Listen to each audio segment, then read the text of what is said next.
So if you have an iPhone, like I do, you know that downloading applications for it can be a bit addictive. But in fact, more than 2 billion applications have been downloaded from Apple's App Store. And there are some people who do have an apps addiction. Heidi Jones has the story. On any given corner, they're there. iPhone junkies, staring at their phones and apping. That's right, it's called apping, downloading the latest applications, and for some, it's addictive. Looking at their phones are the first thing most people do each day and also the last. On average, we check our phones every 6.5 minutes. That means that 150 times a day, people are reading emails, checking the internet, making calls, and sending text messages. A survey showed that 75% of people use their phones while in the bathroom, and 40% of people with iPhones would rather give up brushing their teeth for a week than go without their phones. That's actually crazy. People are constantly on their phones, but is that such a good thing?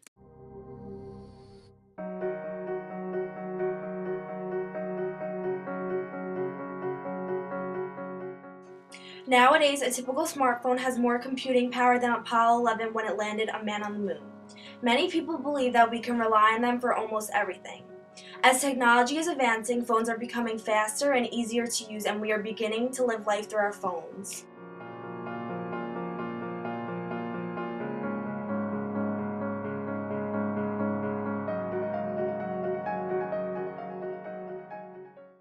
On average, people send or receive 23 text messages, make, receive, or avoid 22 phone calls, and check the clock 18 times each day. What? 5 hours when I get home from school. I'm charging it right now. My phone, a lot. Like, I use it for everything. I use it to go on Facebook. Like, I don't use a computer to go on Facebook or Twitter or Instagram. I'm always on my phone, either contacting friends or dealing with stuff for different clubs or my internship and different extracurricular activities I'm involved in. So yeah, I use my phone a lot. For maybe 2 hours. I always just check it constantly, so it's really hard to place a number on it. I would say from 2 to 3 hours. Most of the day, like all the time until I'm sleeping. I'm on my phone basically all day unless I'm, scratch that. I'm on my phone all day, like even in class, you look around and everyone's using their phone. I think I could. It would definitely be hard because I use it for practically everything, but I think that I can find other ways to get my point across and spend my time. No. If I really tried, probably. I mean, I used to live without a phone. Yeah. But now I have a phone, so no. It'd be hard, but I could do it. Yeah. No, I couldn't live without my phone. It keeps me in touch with everyone. I think I could live without my phone because although I'm dependent on my phone and use it for a lot of different things, when I'm without my phone or if it's dead or something, I'm fine without it. So it's good that it's so convenient to do a lot of things, like contact people and like look things up. But otherwise, I think that if I didn't have my phone, like there's other ways I could communicate with people and like find information and stuff.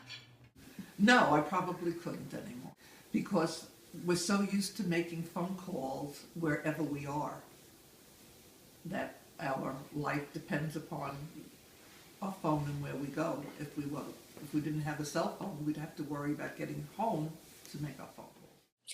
A study found that cell phone dependency is closely linked to materialism and self-identity. Yes, because all their contacts are in there, all their memories in there. Like if their phone dies, they have nothing to like rely on. Sometimes, but I think it's a very good thing to be able to have your phone near you for emergency purposes. I do think people are too dependent on their phones because sometimes they lose like the ability to communicate in person, and they rely too much on texting and Facebook and Twitter to get their point across rather than speaking face to face with other people. Yeah, because they use their phones to mark when they have events and things, and without their phone, they don't know what's going on. They wouldn't be able to contact people. Definitely. Well, no, it's important to have a phone, but not to be addicted to it. Definitely, because texting, communication, websites like Instagram, social media, everybody is so dependent on that nowadays. Oh, absolutely. I love technology. You can't like communicate with people. Like you don't know how to like confront someone. You just text it to them. I do think the good effects outweigh the bad because our society has been able to progress with all of these advancements, but I think in a way it has also set us back a little in the way that we interact with other people. In some ways, because you can use internet information, calling people, emails for work, you know. Yes, I think technology has made life a lot easier, not only with keeping in touch and communication, but with other things, especially in like health and other areas. Go. I definitely think with all the advancements of technology, our society has definitely changed and has definitely made it better. So I think that the goods definitely outweigh the bad when it comes to looking at like the advantages and disadvantages. Because it becomes a habit, and they're accustomed to talking on the phone, and this way they can accomplish everything. They don't have to worry about if they're home or not. They can accomplish it anytime they want. I think because with the creation of new technology, you're able to do more and more on your phone, so you use your phone more often to get it. Because no one communicates in person anymore. They only communicate like over the phone. I think women use their phones a lot more because they're much more involved in their social media life. Definitely female, because I use it also for business.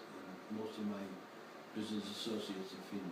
I think they could use it both like equally, or like put different things. Like girls could use it more for like, I don't know, like shopping or like, I don't know, and guys could use it to like look at like sport updates. I'll have to say female, but I'm not 100% sure. Sometimes I see an awful lot of men on the phone.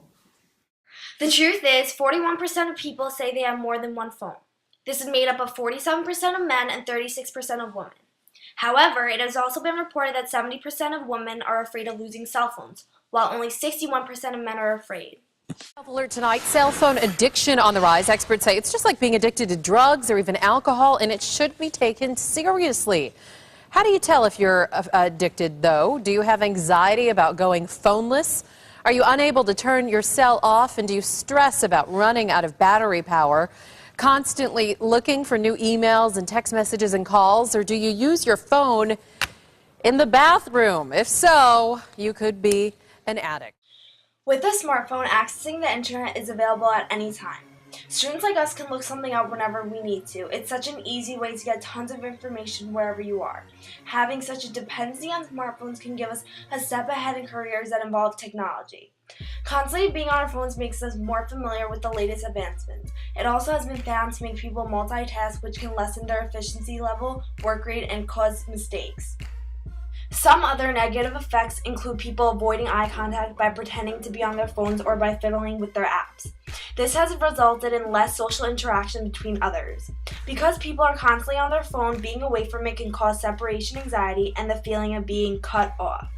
Researchers have developed a term for the anxiety called nomophobia. Nomophobes are constantly checking for new messages, worrying about losing them, and having such a tough time turning their phones off. Studies show that 4 years ago, 53% of people said they are afraid of losing or being without their phones. This number has now risen to 66%. Studies show the more technology and stimulation, the less focus. Just think about the last time you left home without your phone. If you got that panicky feeling, you may want to take these simple steps, like turning off your phone while driving. Pick one evening a week, it sounds simple, that the cell phone gets turned off at dinner time and it stays off until the next morning. Once a month, go outside, enjoy nature, simply unplug. And keep a journal where you write down your feelings and reactions to turning off your phone. There are even rehab programs helping you recognize the signs and the symptoms. It is said that phones are always glued to our hands, meaning that we can't go anywhere without them. In some cases, this might be true. 90% of mobile phones in Japan are waterproof because teens use them even in the shower. If this is what's going on in the world now, imagine what life will be like in 50 years.